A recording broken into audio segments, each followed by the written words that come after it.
Steve, we're heading back into a realm that we've seen kind of come and go, but Ilphonic are determined to make this one work. This is Ghostbusters Spirits Unleashed. It is a 4 versus 1 environment. So if you have 5 friends, you are in for a fantastic time. We had 4 on the other night, and then one of us became the ghost, and the others had to hunt them down. Dude, we had a blast playing. I think this is where Ilphonic really shines, in that when you have your friends online, you're in for a fantastic time.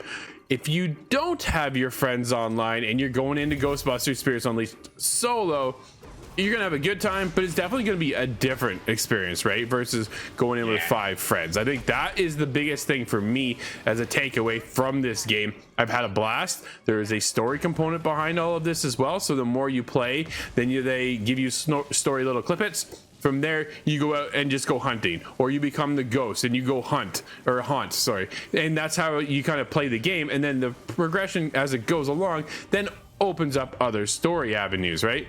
So there's a lot of just play the game kind of scenario going on. And then there's daily challenges, weekly challenges. Steve, I'm having a good time. My biggest question for me, though, is what's the longevity of the game going to stick around for, right? If we can jump in all 5 of us, I'm down for that. That's going to be a blast. But if there's not 5 of us, I probably won't fly in solo for too much longer kind of thing, right? How do you feel about Ghostbusters Spirits Unleashed? Well, this is, like I said, this kind of falls in that sort of genre niche of Dead by Daylight, Friday the 13th, the Evil Dead game as well, where you do that kind of thing. And I played a lot solo, and I am, excuse the pun, having a blast. But my only concern is playing solo is you're restricted. There's only like 5 maps to start off with. And I'm finding as I'm playing the same maps over and over again, just to level up my Ghostbuster, or even if you want to, your Ghost, because obviously someone can play as a Ghost. And I do find as I jump into the game or pick your jobs, it kind of randomizes if whether you're a Ghostbuster or a Ghost. Because a few times I thought I'd be a Ghostbuster. The next thing, I'm haunting the place. But it is fun, and I do find it very graphically pleasing on the eyes. I think the colors just pop, and it kind of reminds me of like a cartoon. Well, it's very cartoony in the art style, right? They took a very lighthearted approach here. They did not go with the Dead by Daylight approach and go heavy, realistic kind of graphics. No, it's very almost like a clay animation style with the hair. I think some of the hair could be improved a little bit. It looks a little gawky at times, right? It's really, really chunky. So it's kind of like, I don't know about that. But there are a lot of other elements behind the game that really help push you forward. And then you're unlocking proton packs. You're upgrading this. You're upgrading that. There's so much to upgrade, which is one of my favorite things to do, right? But everything you change and modify has a bonus, but then it also has something that kind of takes away from the experience as to if it's stronger or weaker. So you got to balance, what are you looking to do this time around? Who, if you can coordinate with your team, is going to be able to throw the trap faster, but then you can laser and kind of hold them down longer, right? I think there's give and take here, especially if you get into some strategic elements with the rest of your team. There's opportunities here that can really take the game to a whole other level, but still be at a lighthearted, fun experience. And there are limitations to the map, I think, right? At this moment, there are only a few maps that are out in the world, but Ilphonics have said that they are going to be introducing more. There is a longevity roadmap for the game, so there is going to be more content. But from a ground standpoint of where we're starting with, I think we're off to something rather solid, right? And that's the biggest thing. But that's it.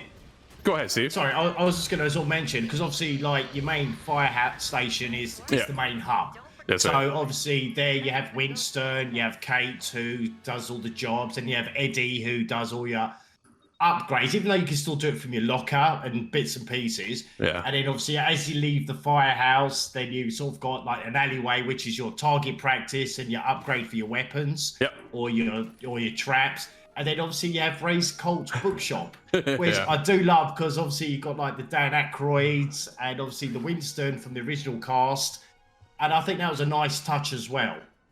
No, absolutely. There's a lot of charm in the game, right? The characters are there, they're believable, they're, again, not really realistic. It is that cartoonish feel, but you still feel invested in the world and having a great time that you do want to come back. It's never, you know what, I'll just play one more round kind of thing going on, right? It's one of those, they don't last that long. I think that's one of the other bonuses behind it, is that you can get in. It does kind of keep looping though. Once you're in, you literally have to quit to get back out. And I found that's one of those things I want to go back to the main menu so then I can upgrade, because I know I unlocked something else within my gear setup, or I want to change my gear as well, because you have a secondary item that you can bring with you. You can grapple hook, or you can throw like this little gas bomb. This gas bomb explodes, and then as the ghost gets in it, they slow down so they're not as quick to get away, because some of these ghosts are fast.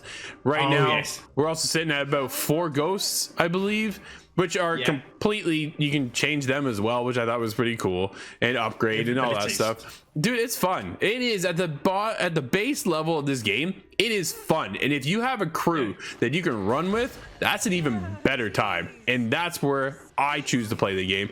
Make sure you're in that lobby with a bunch of friends and then hanging out and having a great time. It's a blast. Oh, definitely. Steve, it's fair to say we've had a blast playing Ghostbusters Spirits Unleashed. What do you score in this one? I had a lot of fun. I thought it's very graphically pleasing on the eye. The game mechanics worked really well, from setting the traps and activating the stuff. Yeah. And I have a lot of fun, but I'm just hoping it doesn't lose my interest as time goes on. But for what the experience I'm playing, I'm giving this an 8.5.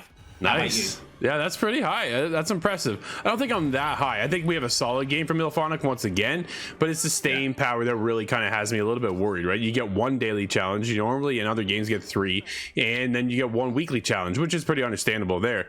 But is it enough to keep the community going? Because this game is going to live or die with the community, right? And you can play with bots, which is great, but at the end of the day, it's not really something you're looking to do. You want to play with others, you want to play with your friends, and that's really what's going to push this game forward. And if they can keep the content coming, so the future will tell. But what we have played has been absolutely fantastic. I've loved what I've had a time to be able to get in here and goof around and be the ghost and then be the Ghostbuster, and we just, man, like, we're always laughing. I think that's the biggest thing to this game for me. I'm there with an 8.